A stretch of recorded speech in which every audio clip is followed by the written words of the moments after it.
The NFL has some great talent in 2020, and in this video, we won't focus on the veterans of the game that have elevated the modern NFL. We're going to look at the future, at some of the prospects of backup quarterbacks who could definitely start for other teams in 2020. Hello everyone, and welcome to Sports Surge. Before we get into the video, hit that like button, share, subscribe, and ring that notification bell for future updates. Number 10. Nick Mullens and CJ Beathard. For our number 10 pick on this list, we have Nick Mullens. However, the 49ers may have likely seen the last of Mullens in this season, as the 49ers backup quarterback suffered an elbow sprain during a contest against the Dallas Cowboys. During the 49ers' final drive of the game, Mullens took a late hit that drew a roughing passer penalty from Cowboys edge rusher, DeMarcus Lawrence.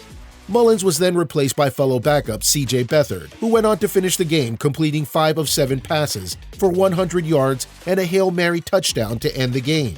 Now the spotlight is shifting to Beathard, and as long as he avoids injuries and has proper coaching, he'll also be great in the NFL. Number 9. Kyle Allen. It seems that Washington KB Kyle Allen is headed for surgery due to his dislocated ankle. This will end his season.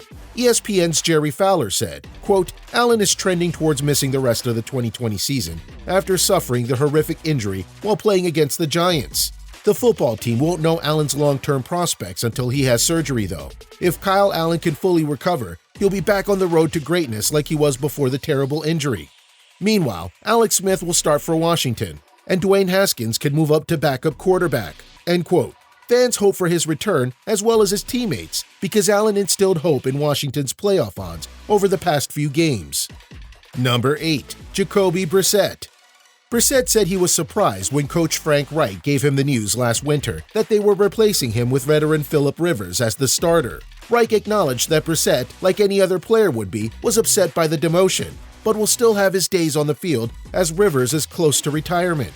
He's strong in leading the Colts to a 5-2 record, including victories over playoff teams Houston, Tennessee, and Kansas City. But Brissett, who suffered a knee injury at Pittsburgh in early November. Number 7. Taysom Hill. The former extraordinary BYU quarterback Taysom Hill became a father for the first time in August 2020. Then soon after, made his first NFL start at signal caller for the New Orleans Saints. It seems that he's got more on the line and more to thrive for with the birth of his first child, as he ultimately started 4 games while Drew Brees recovered injuries. And he did a swell job. He's known as the utility man, and he has shown his versatility many times on the field. Just recently, Hill has been gaining more ground on the Saints offense, keeping the position warm for the return of Drew Brees. Aside from his execution of plays and camaraderie with his team, Hill is already becoming a fan favorite. Apparently, his versatility is on and off the field, as he is now doing some diversifying off the field, being a talent for Idaho Potatoes in a commercial. Rather it be for endorsements or his football team, Hill is set to be in the spotlight as a formidable quarterback contender for the foreseeable future. Number 6. Case Keenum. Case Keenum has some outstanding accomplishments that put him on this list. He entered 2020 having appeared in 67 regular season games with an amazing 62 starts. He's already completed 1,304 of 2,091 passes for 14,368 yards with 75 touchdowns. He's had ample experience with Houston, St. Louis, Los Angeles, Minnesota, Denver, and Washington. With Washington, he appeared in 10 games with 8 starts and completed 160 of the 247 passes for 1,707 yards and 11 touchdown passes. Keenum continues to complete 5 of 10 pass attempts, which allow his team to rack up yards, get those touchdowns, and also avoid interceptions quite well. So keep your eyes on Case Keenum, because he's set to do miraculous things on the field. Number 5. Ryan Fitzpatrick. NFL Network's Ian Rappaport reports there's a real possibility. Ryan Fitzpatrick starts in Week 13 against the Bengals. But this is just the beginning, because Fitzpatrick has prospects for a grand future in the NFL with his talents. Since Tua Tagovailoa had a setback in practice, which put status in doubt, Miami called for Fitzpatrick to take point, and when he did, he quickly threw for 2 touchdowns to win over the Jets. As a matter of fact, the entire Dolphins offense has looked better under Fitzpatrick. Wide receivers like Devontae Parker would be locked in to ante up yards with Fitzpatrick captain of the offense. Number 4. Marcus Mariota.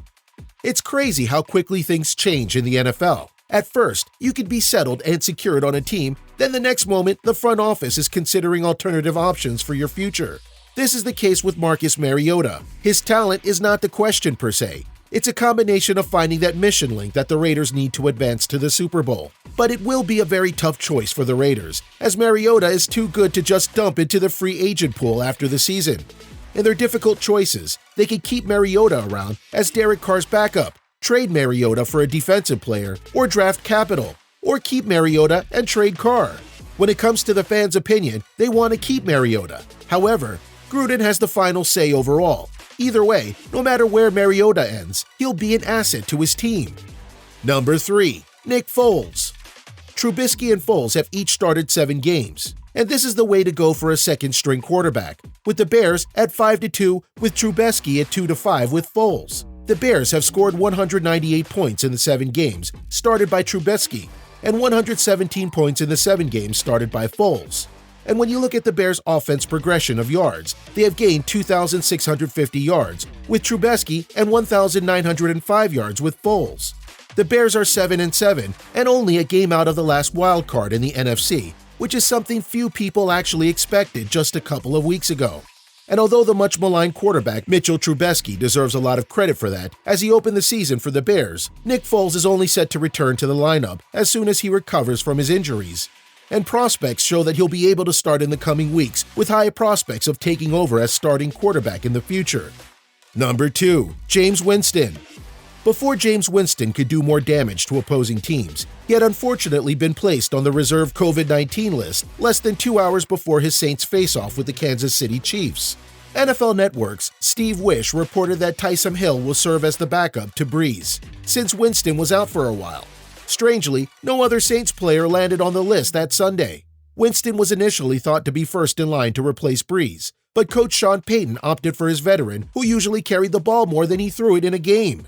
Saints head coach Sean Payton did say, however, that Jameis Winston could get a chance to be in the team's starting quarterback after Drew Brees retires. Speculations agree that this will be Brees' final season, since he's often sidelined due to his broken ribs. Winston came in for Brees in Week 10 against the 49ers, completing 6 of 10 passes for 63 yards in the Saints' victory. He was then replaced by Hill in Week 11 against Atlanta.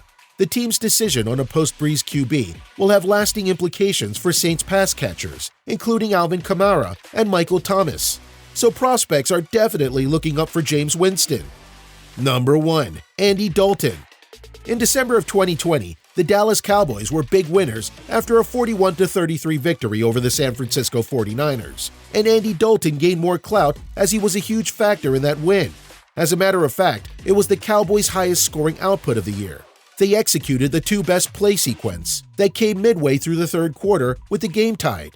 The Cowboys were facing a 3rd and 6, and it looked as if a punt was on the way after the pocket collapsed on Andy Dalton. Skillfully, the Cowboys quarterback was ready for it as he quickly escaped to his right and launched a deep throw on the run. Rookie receiver CeeDee Lamb got out in front of his opponent and was able to haul down a 45-yard completion, making it the team's longest play of the game. Dalton only threw for 209 yards on 19 over 33 passing, but he did have 2 touchdown passes and didn't throw a pick. As long as he doesn't get injured too seriously, he's setting himself up to be one of the NFL greats. Which of these contenders do you suppose have the better chance and skill to start for other NFL teams? Let us know in the comment section below. Be sure to like the video, share, subscribe with the notification bell for future updates. Until next time.